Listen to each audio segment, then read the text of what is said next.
देवियों एवं सज्जनों, गणेश चतुर्थी की हार्दिक शुभकामनाएं। मैं डॉक्टर जनार्दन तिवारी आज आप लोगों को आत्म परिचय भाग 56 के परिच्छेद में ले चलना चाहता हूं, जिसका शीर्षक है भाद्रपद मास शुक्ल पक्ष की चतुर्थी का चांद देखने से कलंक क्यों लगता है। भाद्रपद मास शुक्ल पक्ष की चतुर्थी का चांद देखने से कलंक क्यों लगता है, इस विषय में बहुत सुंदर प्रसंग है। लेकिन प्रथमतः भगवान द्वारिकाधीश के चरणों में मेरा वंदन शत शत नमन है। ओम कस्तूरी तिलकम ललाट पटले वक्षस्थले कस्तुभम नासाग्रे बरमौक्तिकम करतले वेणु करे कंकणम सर्वांगे हरिचंदनम सुललितम कंठे चामुक्तावली गोपी स्त्री परिवेष्टितौ विजयते गोपाल चूड़ामणि। बोलो द्वारिकाधीश भगवान की जय। भाद्रपद मास शुक्ल पक्ष की गणेश भगवान की चतुर्थी की शुभकामनाएं आप सभी लोगों को, सब लोगों का हार्दिक अभिनंदन और बधाई हो। कहते हैं कि भाद्रपद मास शुक्ल पक्ष की चतुर्थी का चांद देखने से कलंक लगता है। चाहे देवता हो, चाहे मुनि हो, चाहे असुर हो, चाहे मनुष्य हो, भगवान श्री कृष्ण को कलंक लगा हुआ था और उनके ऊपर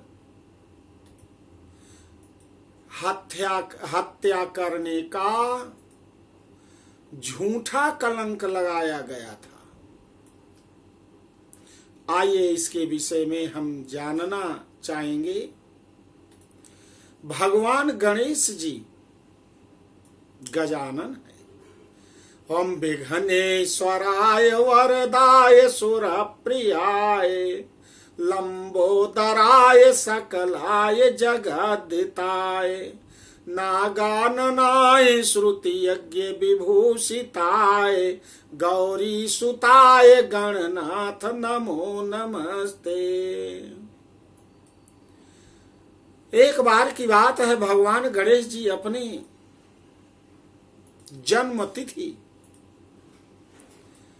पर बहुत ही प्रसन्न हैं और अपनी माता गौरी के द्वारा बनाए हुए मोदक को शिवलोक कैलाश से आकर पृथ्वी पर बड़े चाव से खा रहे हैं। मोदक खाने के बाद कैता और जामुन का फल का भी भक्षण करते हैं।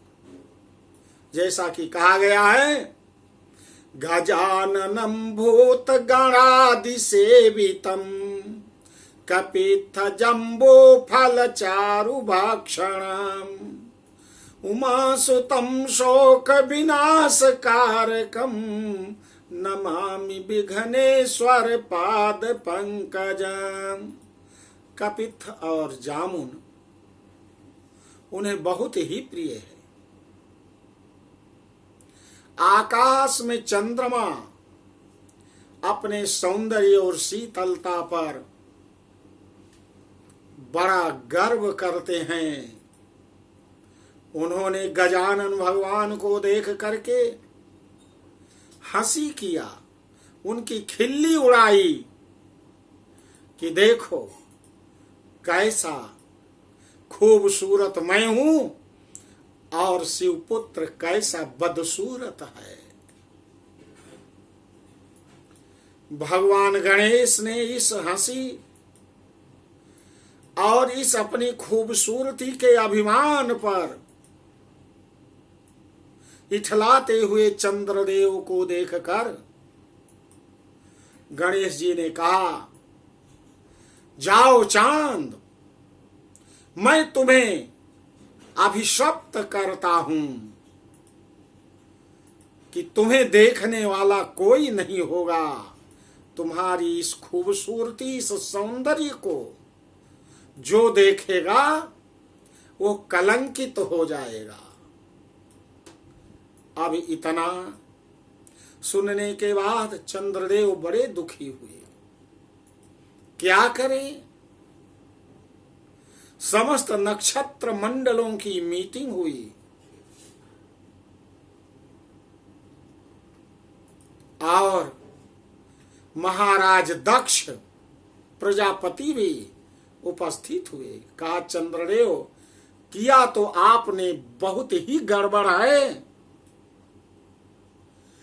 केवल चंद्रदेव ही तुम ऐसे हो जो दूसरे को देख करके देख ही न सके पराय विभूति। ऊंच निवास खोटी कर तूती, देख ही न सके पराय विभूति। तुम्हारा निवास तो ऊंच है लेकिन तुम्हारी करतूती बड़ी खोटी है। तुम दूसरे की विभूति को भी थोड़े से भी ऐश्वर्य को नहीं देख पाते। भगवान गणेश ही अपने अभिशाप को कम कर सकते हैं या समाप्त कर सकते हैं। जाइए, उनकी प्रार्थना करो, उनकी आराधना करो, उनकी उपासना करो, उनकी पूजा करो। यही करना होगा। चंद्रदेव जाते हैं भगवान गणेश जी के सामने, विधिवत उनकी पूजन अर्चन उपासना करते हैं, मंत्र जाप करते हैं। ओम एकदंताय विद्महे वक्रतुंडाय धीमहि तन्नो दंति प्रचोदयात्। ओम जय गणेश जय गणेश जय गणेश देवा, माता जाकी पार्वती पिता महादेवा। लड्डुअन के भोग लागे संत करें सेवा, जय गणेश जय गणेश जय गणेश देवा। बहुत ही सुंदर लड्डू, कैता और जामुन, सिंदूर, दूब और पूजन सामग्री ला करके बहुत ही सच्चे मन से, निर्मल मन से, ईगो और अहंकार दूर हो गया। भगवान गणेश जी की तपस्या करते हैं। जब पूरी तरह से ईगोलेस हो गए, अहंकार से रहित हो गए, तब गणेश जी ने दर्शन दिया, प्रकट हुए। कहा, चंद्रदेव, मैं पूरा शाप तो नहीं दूर कर सकता हूं, लेकिन मैं 11 महीने तुम्हें जो देखेगा उसका कुप्रभाव किसी के ऊपर नहीं पड़ेगा, शांति और शीतलता मिलेगी। लेकिन भादौ मास के शुक्ल पक्ष की चतुर्थी को मैं छोड़ दे रहा हूं। इसको जो देखेगा वो कलंकित जरूर होगा। यदि पूरी तरह से तुम्हें शाप से मुक्त कर दूंगा तो तुम्हें पुनः अहंकार आ सकता है। इसलिए लेश मात्र यह मैं भादौ मास की चतुर्थी तिथि शुक्ल पक्ष को छोड़ करके शेष महीने की चतुर्थी और पूर्णिमा तथा किसी भी तिथि को चांद को देखने से दोष नहीं लगेगा, नहीं लगेगा। जाओ। चंद्रदेव बहुत ही खुश हो गए, बहुत खुश हो गए और अपने आकाश मंडल में समस्त नक्षत्रों के बीच पुनः शोभायमान हो गए, पुनः शोभायमान हो गए। एक बार की बात है, भगवान श्री कृष्णचंद्र महाराज इस चतुर्थी तिथि को आकाश मंडल में